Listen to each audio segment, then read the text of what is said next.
తెలంగాణలో అధికార మార్పిడితో గతంలో జరిగిన అక్రమాలు ఒక్కొక్కటిగా వెలుగు చూస్తున్నాయి. ఇన్నాళ్లు తాము ఆడిందే ఆటగా కొనసాగించిన భూ కబ్జాలపై కొత్తగా ఎన్నికైన ప్రజాప్రతినిధులు ఉక్కుపాదం మోపుతున్నారు. మహబూబ్ నగర్ పట్టణ నడిబొడ్డున 100 ఎకరాల ప్రభుత్వ స్థలంలో గతంలో జరిగిన విచ్చలవిడి కేటాయింపులపై ఎట్టకేలకు అధికారులు చర్యలకు పూనుకున్నారు. అక్రమంగా ప్లాట్లు విక్రయించిన వైనంపైన అధికారులు ఆరా తీస్తున్నారు. గత పాలకుల హయాంలో పాలమూరు పట్టణంలోని క్రిస్టియన్ పల్లిలోని ప్రభుత్వ స్థలంలో జరిగిన అక్రమాలపై హెచ్ఎంటీవీ ప్రత్యేక కథనం.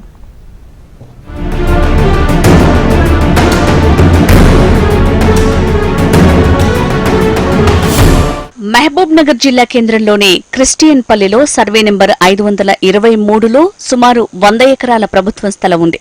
దశాబ్దాల క్రితం నుంచి ప్రభుత్వం పేదలకు ఇళ్ల స్థలాలు ఇవ్వటం, మళ్లీ వెనక్కి తీసుకోవటం ఆనవాయితీగా మారింది.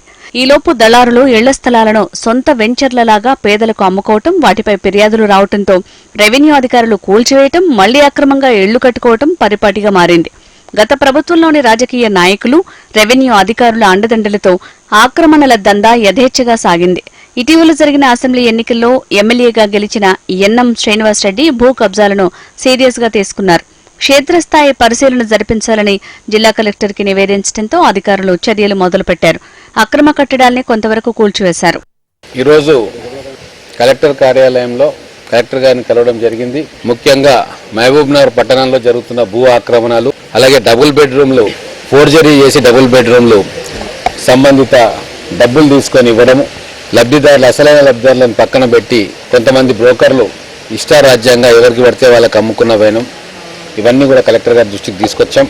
తర్వాత నేను ఎమ్మెల్యేగా ఉన్నప్పుడు ఉన్న ప్రభుత్వ స్థలాలు 2014 నుంచి ఇప్పటిదాకా పట్టణంలో ఓపెన్ ల్యాండ్స్ కానీ, యూటిలిటీకి సంబంధించిన ల్యాండ్స్ కానీ అవన్నిటిని కూడా రీవెరిఫై చేసి అది కబ్జాలో ఉంటే రిట్రీవ్ చేసుకోమని వారిని కోరడం జరిగింది. మహబూబ్ నగర్ లోని క్రిస్టియన్ పల్లి రెవెన్యూ పరిధిలోని సర్వే నెంబర్ 523లో 96.28 ఎకరాల భూమి ఉంది. 2004-05లో ఇక్కడ 13 ఎకరాల్లో గుడిసెలు వేసుకుని నివసించిన పేదలను గుర్తించి 75 చదరపు గజాల చొప్పున ఇళ్ల స్థలాల్ని మంజూరు చేశారు. ఇందిరమ్మ పథకంలో వీరికి ఇళ్లను కూడా మంజూరు చేశారు.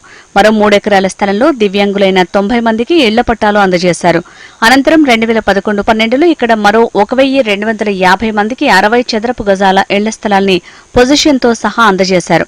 లేఅవుట్లో మరో 300 ఖాళీ స్థలాలు కూడా గుర్తించి నమోదు చేశారు. అదేవిధంగా క్రిస్టియన్ల శ్మశాన వాటికకు 3 ఎకరాలు, హిందూ శ్మశాన వాటికకు ఎకరం స్థలం కూడా కేటాయించారు.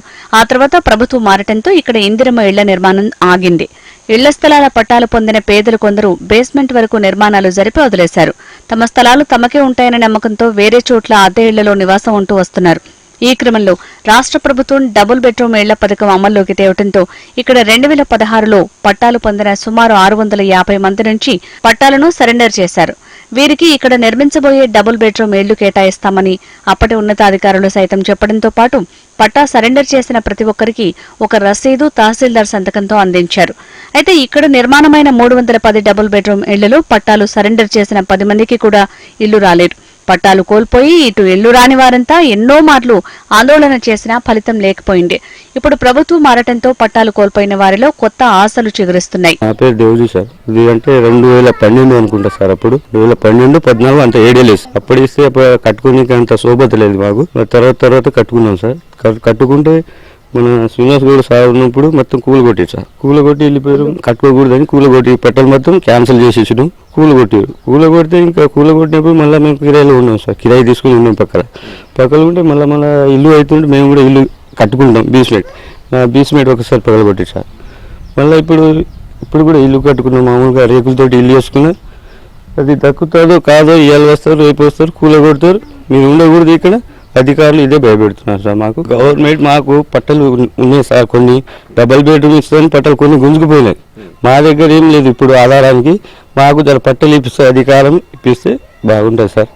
సర్వే నెంబర్ 523లో గతంలో పేదలకు ఇళ్ల పట్టాలిచ్చినా వారికి సంబంధం లేకుండా గత పాలనలోని స్థానిక ప్రజాప్రతినిధులు, దళారులు, రెవెన్యూ శాఖ అధికారులు, ఉద్యోగుల అండదండలతో ఇళ్ల స్థలాలకు రెక్కలొచ్చాయి.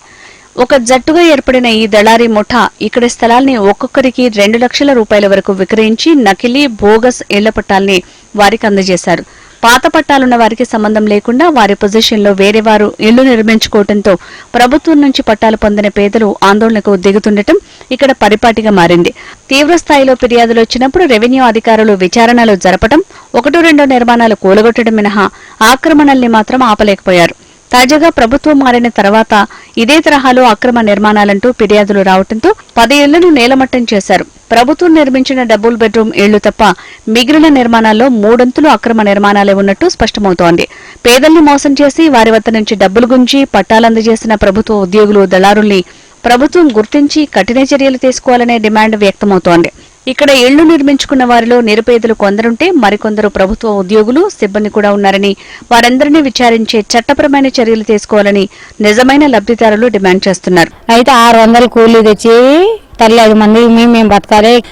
చిన్నగా కొంచెం ఇల్లు వేసుకున్నా, నేను చిన్నగా ఒక రూమ్ వేసుకున్నా. ఎప్పుడు వచ్చి కూలిపోతారో, ఆ టైంలో వచ్చి కూలిపోతారో అని డుక్క కొట్టుకుంటుంది.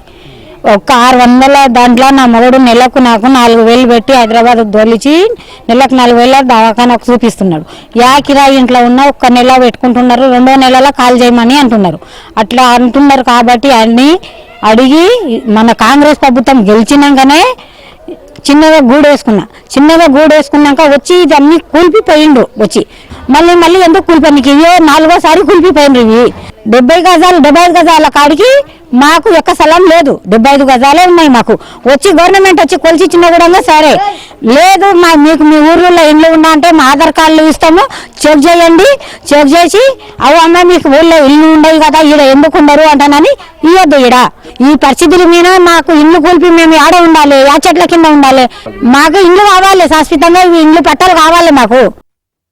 ప్రభుత్వ స్థలంలో ఇప్పటికే ఆదర్శ కాలనీ, ప్రభుత్వ డబుల్ బెడ్రూమ్ ఇళ్ల కాలనీ, అదేవిధంగా ఇటీవల ప్రభుత్వం నిర్మించిన బుద్ధ విహార్లతో పాటు పలు కుల సంఘాలకు, దేవాలయాలకు స్థలాల కేటాయింపులు జరిగాయి.